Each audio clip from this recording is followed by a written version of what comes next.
Existe um vídeo da Apollo 14 que os apolonáticos sempre usam como uma prova da ida do homem à Lua. Esse vídeo mostra um objeto na Lua ao lado do módulo lunar, oscilando como se fosse um pêndulo. O astronauta Edgar Mitchell está abaixando um pacote com uma roldana.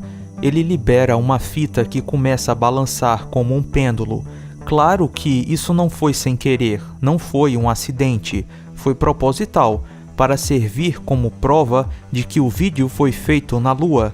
Foi feito para apresentar um pêndulo oscilando como se estivesse na gravidade da Lua. O pêndulo realiza 10 oscilações em cerca de 48 segundos. Na física, existe uma equação para calcular o período de oscilação de um pêndulo. Para isso, basta você saber o comprimento da haste do pêndulo e a aceleração gravitacional do local. Bem, já temos o período de oscilação do pêndulo do vídeo da missão Apollo, então basta dividirmos 48 por 10 para obtermos uma boa aproximação desse período. Fazendo isso e estimando que a haste do pêndulo tem um comprimento de cerca de 90 centímetros, nós podemos calcular a aceleração gravitacional envolvida e confirmar se o pêndulo estava sob a ação de uma aceleração gravitacional de 1,6 metros por segundo ao quadrado, a dita aceleração gravitacional da Lua. E para a felicidade dos apolonáticos, o resultado obtido é muito próximo dos 1,6 metros por segundo ao quadrado. Mas sejamos sinceros, qualquer pessoa hoje com uma simples edição de vídeo consegue reproduzir a frequência da oscilação do pêndulo da Apollo 14. Veja esse vídeo. Apenas com uma câmera lenta de 41%, um indivíduo reproduziu a mesma oscilação do pêndulo da Apollo 14, reduzindo a velocidade do vídeo 41%, podemos transformar o vídeo de um pêndulo na Terra para o vídeo de um pêndulo na Lua. Os apolonáticos dirão que, ao fazer isso, os movimentos dos astronautas se tornam muito rápidos. Mas calma lá, apolonático. A qualidade do filme é tão ruim que, na melhor das hipóteses, podemos dizer que os movimentos dos astronautas ficam anormalmente rápidos. No entanto, está longe de ser impossível realizar ou fingir movimentos não naturais aqui na Terra. Uma pessoa comum não conseguiria reproduzir isso na década de 60. Na década de 60, era difícil para a massa popular conceber que os vídeos dos astronautas na Lua eram uma farsa. Por outro lado, para a NASA e seus bilhões de dólares, imitar a gravidade lunar com técnicas de edição seria uma produção muito fácil de se fazer. Ainda tem a bolsa da Apollo 16. Na Apollo 16, um astronauta jogou uma bolsa na Lua. Essa bolsa atingiu uma altura de apenas 4 metros e um alcance menor que 10 metros. Os apolonáticos dirão que era impossível fazer esse vídeo na Terra. Eu discordo completamente. Na verdade, com uma bolsa apropriada, esse arremesso seria fácil de executar na Terra. O recorde mundial de arremesso de martelo, por exemplo, é maior que 80 metros de alcance. Veja bem, na Lua, tal arremesso seria 6 vezes maior, isto é, com 480 metros de alcance. Considerando a gravidade da Lua ser 6 vezes menor que a da Terra e que na Lua não tem atrito atmosférico, a altura e o alcance de um lançamento é pelo menos 6 vezes maior na Lua do que na Terra. Portanto, o que me surpreende é que o astronauta tenha conseguido apenas 4 metros de altura no lançamento da bolsa.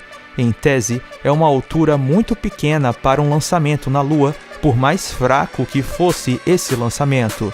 De qualquer forma, a qualidade do vídeo é horrível e o ângulo do lançamento em relação à câmera foi escolhido de tal maneira que não podemos verificar se a bolsa segue uma parábola perfeita ou se a velocidade longitudinal é desacelerada pelo atrito do ar.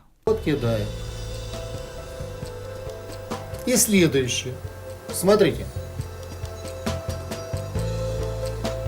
This is the same scene, but sped up. С ускорением. Тот же так.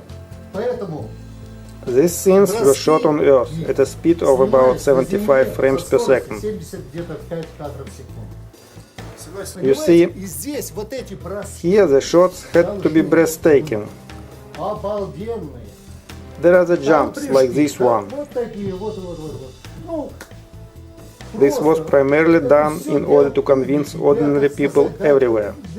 Se o arremesso da bolsa na Apollo 16 é a melhor prova que temos que o homem pisou na Lua, então os apolonáticos estão com sérios problemas. Because of a gentleman named Galileo a long time ago, who made a rather significant discovery about falling objects in gravity fields. And we thought that where would be a better place to confirm his findings than on the moon. Na Apollo 15, o astronauta David Scott realizou uma demonstração ao vivo na Lua para as câmeras de televisão. Ele segurou um martelo e uma pena e soltou eles ao mesmo tempo para mostrar que estava num lugar sem resistência do ar. Mr. Galileo was correct in his findings.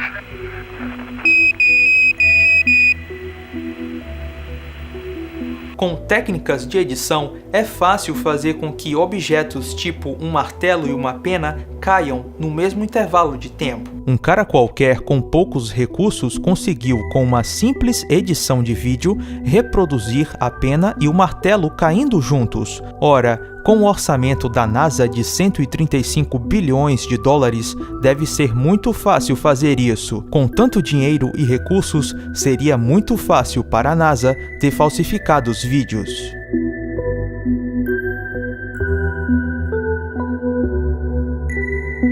O martelo, a pena, o pêndulo e a bolsa de modo nenhum provam que o homem pisou na Lua, e de modo nenhum provam que o homem estava num local com uma gravidade 6 vezes menor do que a da Terra. Recursos cinematográficos e de edição de vídeo podem muito bem explicar o martelo, a pena, o pêndulo e a bolsa na Lua. O cinema já estava bem maduro na década de 60 e os efeitos especiais também. A Ida à Lua é o filme mais caro da história, 135 bilhões de dólares. Mesmo assim, o filme é péssimo, de baixa qualidade e cheio de erros. Não parece realístico. Eu sinceramente esperava mais. NASA. You see, the vibration of my voice box makes the air vibrate between us. Then when the air vibrates your eardrum, you hear what I'm saying. But maybe you've seen a demonstration of a bell under a glass jar. With normal air inside the jar, you could hear the bell clearly. But when the vacuum pump drew the air out of the jar, there was nothing inside to carry the vibrations of the bell. Pois bem, não existe som no vácuo, é o que os próprios astronautas dizem. The sounds in space, it's odd to have a hammer or a metal tool and bang it against something and hear absolutely nothing. You can, sound won't travel in a vacuum, so there you are outside and you could be hitting something, no sound at all. In space, since there's no atmosphere, there's no air, if you bang on something when you're doing your spacewalk, you will not be able to hear that. Existem vídeos dos astronautas na estação espacial com uma furadeira durante as caminhadas espaciais. E você ouve o som da voz do astronauta, pois o microfone está dentro da roupa dele. No entanto, você não ouve o som da furadeira. Ok, faz sentido, afinal a furadeira está no vácuo e fora do traje espacial. E não há som no vácuo, certo? All right, buddy, we're gonna stop at 20 turns. Understand, we have a go? A-firm. All right, here it comes. Perceba o silêncio absoluto durante essa instalação na estação espacial. Se os astronautas não falam nada, você também não ouve nada. Silêncio absoluto. Exatamente o que seria esperado se você estivesse no vácuo do espaço. E é exatamente isso que acontece em todos os vídeos modernos das caminhadas espaciais. A contradição começa agora. Em um vídeo da Apollo 15, durante as caminhadas na Lua, você ouve o som de um objeto que está fora da roupa do astronauta.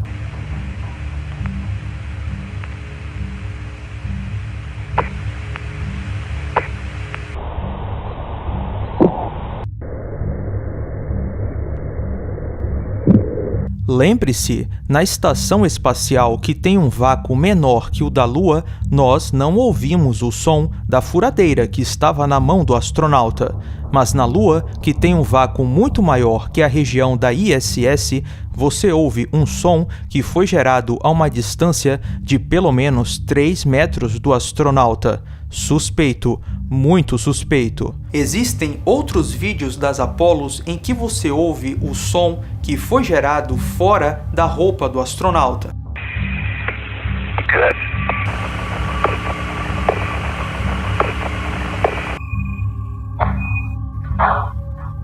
Bye, John. Okay. Now, First light is in the camera box.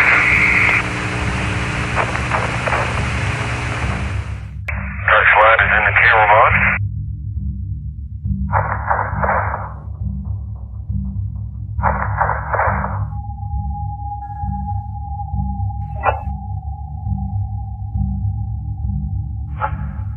All right, here.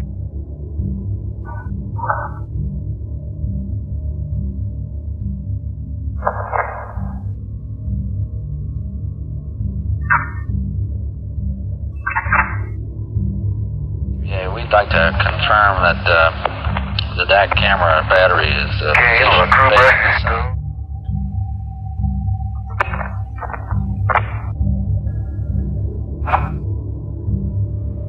John's got a long way to go, Tony, before he gets that thing reeled in.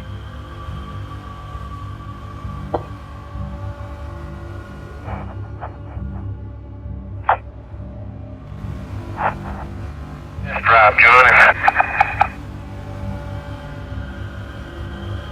This is Mission Control Houston. We want to welcome you to NASA Television's live coverage from the International Space Station Flight Control Room as we get ready for another spacewalk by the crew of X.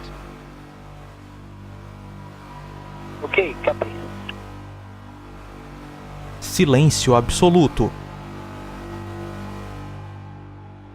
A principal diferença entre as caminhadas na Lua e as caminhadas espaciais, como essa da ISS que você acabou de ver, é que quando os astronautas estão trabalhando na ISS, ou seja, no vácuo do espaço, e quando não estão transmitindo o som com suas vozes pelos microfones, há um silêncio absoluto. Mas nas caminhadas na Lua, você ouve todo tipo de som. O som das 2 batidas fortes de martelo do astronauta pode ser ouvido junto com o som da sua voz.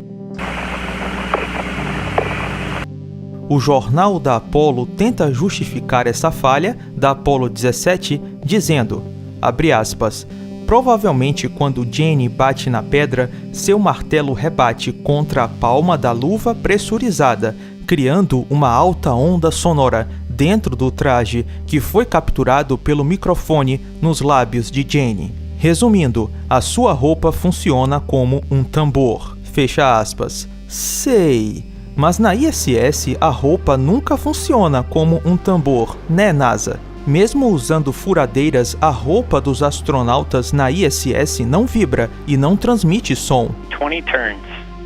Understand we have a go? Affirm. Right, there comes.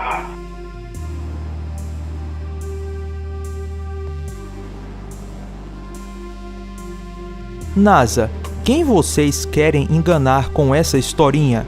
Os apolonáticos tudo bem, já estão perdidos e vão acreditar em tudo que vocês falam. Por outro lado, qualquer pessoa que tem um mínimo de noção da realidade vai desconfiar dessa narrativa da Nazarenta. Repito, você não ouve o som gerado por furadeiras e martelos na ISS, enquanto os astronautas fazem a manutenção da estação. Por outro lado, na Lua, que deve ter um vácuo muito maior do que a região onde a ISS está, você ouve marteladas, arremessos e muito mais.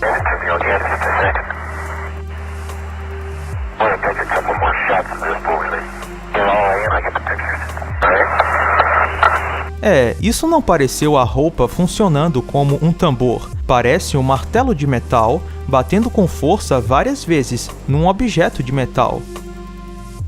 Na imagem vemos o astronauta Alan Bean, da Apollo 12, batendo num tubo metálico com um martelo metálico na Lua. Essa é uma entrevista com os astronautas Alan Bean e Pete Conrad, feita pelo jornal Apollo. Eles dizem que o som passou por suas mãos e foram até o microfone. Alan Bean disse: "Achei que não fosse possível." E Peter Conrad diz: "O outro cara não ouviu." Bem, se o som foi captado pelo microfone de Alan Bean, assim como sua voz, esse som deveria ser transmitido também para o microfone de Peter Conrad, que estava com Alan Bean nas caminhadas na Lua. Portanto, a resposta de Conrad não faz sentido. Quando você vê uma informação sumir da internet, fique desconfiado. Esse site da NASA foi acessado em agosto de 2009. Hoje, esse site não existe mais. Ele era um site oficial da NASA, fazia parte do nasa.gov e ficava como referência da página do jornal da Apollo. O site foi criado para crianças. Você pode ver no banner acima que diz Ciência Lunar para Crianças.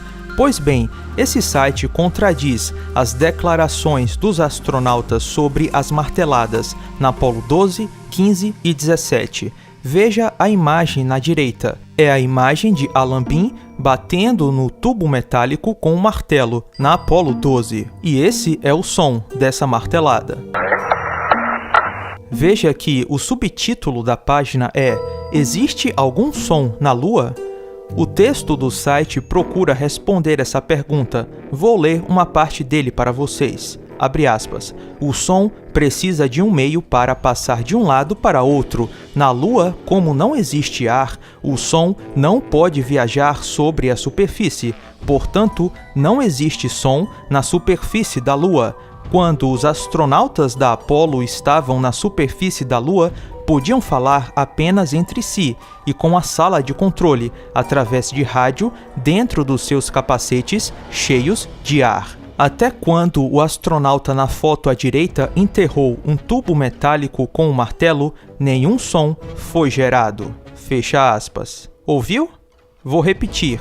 Nenhum som foi gerado. Portanto, essa declaração em um site oficial da NASA contradiz completamente os vídeos das Apollos e a declaração dos astronautas.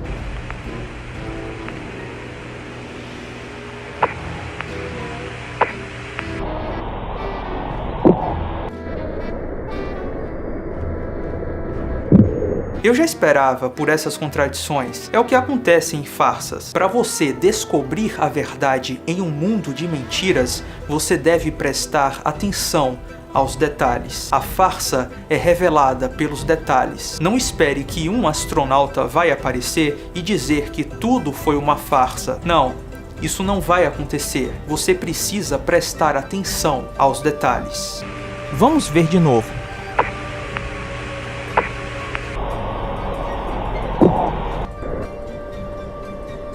Esse é um grande detalhe que você não pode desconsiderar. Essa cena foi transmitida ao vivo para todo mundo durante a Apollo 15. O astronauta James Irving tira uma corda de um cilindro. Esses cilindros estão num tipo de mesa na frente do astronauta. Ele desenrola a corda que possui duas travas metálicas na ponta. Nessa imagem, elas parecem projéteis. O astronauta remove uma das cordas puxando com a mão direita, desenrola a corda e depois lança a corda. Como os apolonáticos vão explicar que o som desse objeto lançado chegou até o microfone do astronauta?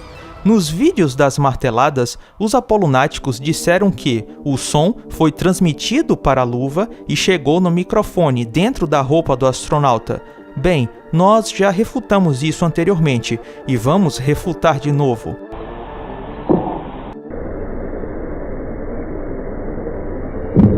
O objeto lançado bate no módulo e o astronauta sequer está tocando no módulo. Sabe o que os apolonáticos vão dizer? Que o módulo lunar vibrou quando o objeto colidiu com ele e que essa vibração foi transmitida para a superfície lunar, que também vibrou, e essa superfície lunar transmitiu essa vibração até a bota do astronauta. Depois, a bota do astronauta transmitiu a vibração até o tecido do traje e depois, a vibração do tecido do traje passou por pelo menos 11 camadas de papéis laminados, até chegar no ar dentro da roupa. O ar, então, dentro da roupa, vibrou e levou essa vibração até o microfone. Uau! Oi, eu sou um apolonático. Esse som na Lua é porque quando o objeto bateu no módulo, o módulo vibrou e o chão da Lua vibrou e a vibração foi até a roupa que vibrou também e o ar dentro do traje vibrou e foi até o microfone. É por isso que você ouviu o som. Esses apolonáticos são danadinhos. Mas convenhamos, essa explicação apolonática não é uma explicação, é pura imaginação e mágica. Porém, existem alguns apolonáticos mais sensatos. Os apolonáticos mais sensatos dirão que o som não foi captado pelo microfone dentro da roupa do astronauta, mas sim por um microfone dentro do módulo lunar. Bem, mas tem um grande problema com essa explicação e eu vou explicar o porquê. Como sabemos que esse barulho veio do microfone dentro da roupa do astronauta e não do microfone do módulo lunar? Ora, porque ouvimos o barulho junto com o sistema de ar dentro da roupa do astronauta. Quando o microfone dentro da roupa do astronauta é acionado, sempre ouvimos o sistema de ar funcionando, e o som só deixou de ser transmitido quando o astronauta parou de falar, provando assim que o barulho do objeto lançado foi captado pelo microfone dentro da roupa, e não por um microfone dentro do módulo lunar. Se esse argumento não lhe convenceu da farsa, tenho mais um. O módulo lunar está no vácuo, tanto sua parte externa quanto sua parte interna. O módulo lunar não tem uma escotilha de ar. Quando os astronautas saem do módulo lunar, o módulo perde a pressão de ar. Os microfones dentro do módulo são conectados aos centros de rádio. A voz só pode ser transmitida através do microfone do capacete dos astronautas. Os astronautas decolaram com 6 microfones. Desses 6 microfones, 3 estavam acoplados no capacete e os outros 3 eram pequenos fones que foram usados apenas no lançamento. Quando esse barulho suspeito aconteceu supostamente na Lua, ele foi sem dúvidas captado pelo microfone dentro do capacete dos astronautas. Os cabos de comunicação que eram conectados pelos astronautas dentro do módulo lunar foram guardados antes dos astronautas saírem do módulo, como vemos nessa lista de tarefas. Também vemos que os fones mais leves foram guardados antes de saírem do módulo. Portanto, definitivamente não havia microfones ligados dentro do módulo lunar durante as caminhadas na Lua. Bem, se nada disso foi suficiente para lhe convencer que tem alguma coisa errada nessa história do som, vamos então falar sobre o som do motor do módulo lunar. So the engine is loud? You get, pardon? Is the engine loud as you're descending? Well, the engine is very loud. It's very difficult to tell the difference between feeling sound and hearing sound, but yes, it's loud. O som do motor do módulo lunar era muito alto, excedia 125 decibéis. Para você ter ideia, um show de rock, um trio elétrico ou até mesmo o tiro de uma arma chegam até 130 decibéis. Lembre-se, o módulo lunar era um foguete. O som produzido pelos motores de subida e descida do módulo lunar eram realmente muito altos. Nenhum ser humano seria capaz de manter uma conversa em tom normal com um som tão alto. Porém, na subida ou descida do módulo lunar na Lua, os astronautas conversavam num tom de voz normal, sem nenhum barulho dos motores do módulo e enquanto o módulo subia ou descia. 99, proceeded, 3, 2, 1, ignition. Right away, Houston. Vector good. Exit. Pitch over. Roger, you have good thrust. Alguém poderia dizer, não ouvir o motor do módulo era esperado, já que a Lua não tem ar. Ok, mas a Lua aqui também não tinha ar, certo? Ou em um vídeo da Lua ela tem ar e em outro não. Está meio confuso isso. When you were in it, you couldn't hear it in the vacuum of space. Que confusão! O seu colega disse que o módulo era muito barulhento, lembra? So the engine is loud? You get, pardon? Is the engine loud as you're descending? Well, the engine is very loud. Note que os astronautas falam num tom de voz normal, sem gritar. Forward. 4 forward, drift into the right a little. Down a half. 30 seconds forward, just. Não ouvi nenhum som do motor do módulo lunar, apenas ruídos de interferência. Por outro lado, ouvi claramente o som de uma mera martelada e de um objeto caindo no solo lunar a uma distância de pelo menos 3 metros do astronauta. Que coisa suspeita!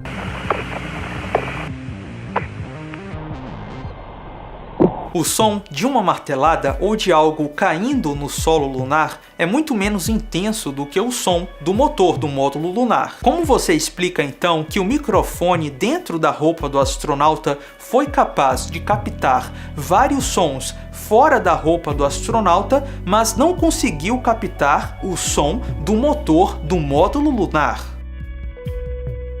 Eu sei que você já entendeu o que eu estou falando, mas um apolonático não. Então, vamos desenhar para os apolonáticos. O microfone dentro da roupa do astronauta captou o som de um objeto arremessado a pelo menos 3 metros de distância, no vácuo praticamente perfeito da Lua, mas não captou o som do motor do módulo lunar, que é muito mais alto e que faz todo o módulo vibrar. E como os astronautas conversaram num tom de voz normal na decolagem do módulo lunar, essas coisas não parecem contraditórias? Segundo o astronauta Cernan, o motor do módulo não era muito barulhento? Como é possível que o som de uma mera martelada ou de um objeto caindo no solo lunar foi captado pelo microfone e o som do motor do módulo lunar centenas de vezes mais intenso? Não. Isso faz algum sentido? Além disso, existem vídeos em que você ouve a voz do astronauta, mas não ouve a martelada.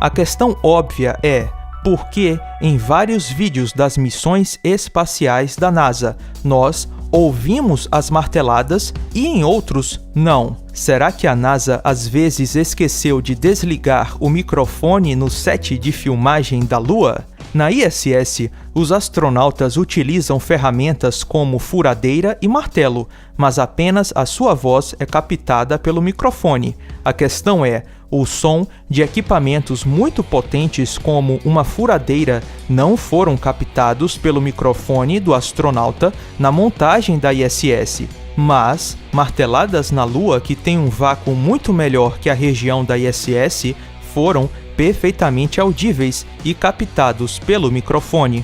Como isso é possível? A explicação é simples. Na construção da ISS, a NASA consertou o erro que ela cometeu nas missões Apollo.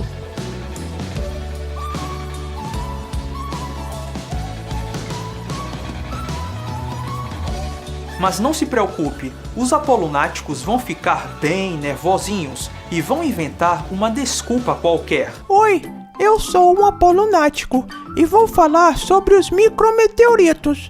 Os micrometeoritos não seriam um problema, porque a roupa do astronauta tinha 11 camadas. Tá, então vamos fazer um teste.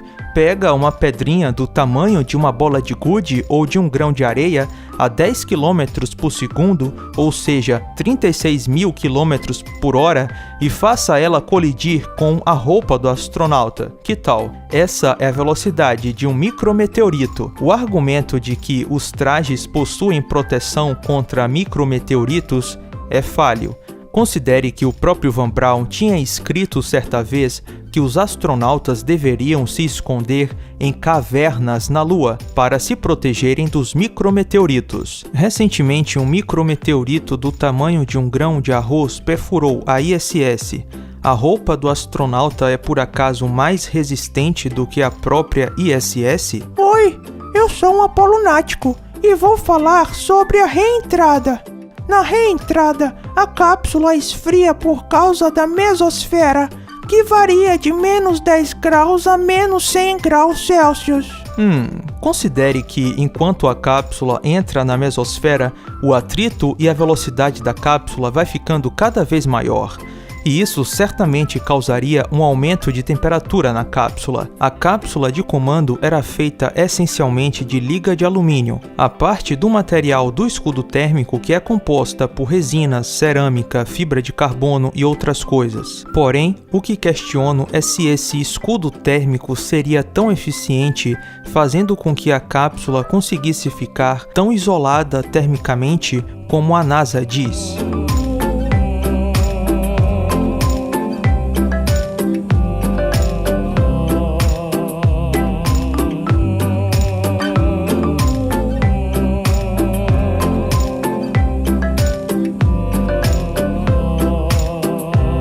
A mesosfera é uma faixa pequena, acredita-se que não tem nem 50 km de espessura.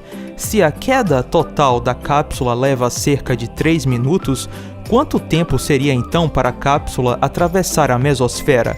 Vamos supor, chutando para cima, que seja 1 minuto. Será mesmo que a temperatura da cápsula caiu de 1700 graus Celsius para menos de 50 graus Celsius em 1 minuto? Além disso, será que o choque térmico causado por tal resfriamento hipotético não causaria nenhum problema aos componentes eletrônicos da cápsula? Você consegue perceber que a situação é muito mais complicada do que as pessoas de modo geral acreditam? Is there a moment where the three of you, at least momentarily, acknowledge that moment? Is that? Indeed, we took it was a handshake. You really went to town, didn't you? Congratulations, we made it this far. Yeah. But there was a lot of work to do at that point, and we couldn't luxuriate in those feelings. And including getting home. Yeah, exactly. Well, at the moment, we didn't. We concerned that because the lunar surface is so warm, it's over the boiling point of water, and substantially. And so the heat of the surface could affect fluids in the systems of the lunar module adversely. We had to be very cognizant of potential thermal problems that might be in existence, and if it was going to get worse, we were going to have to take off immediately and get out of there. Oi, eu sou um apolonático. Na Lua não tem ar, então o calor não é transportado pelo ar e as moléculas e tudo mais. As botas dos astronautas eram muito boas, eram isoladas termicamente e não importa se eles caíram na Lua. O traje era incrível. Eu amo a NASA, sabe? Ela faz um traje bem legal para os astronautas brincarem e caírem na Lua. É pura diversão.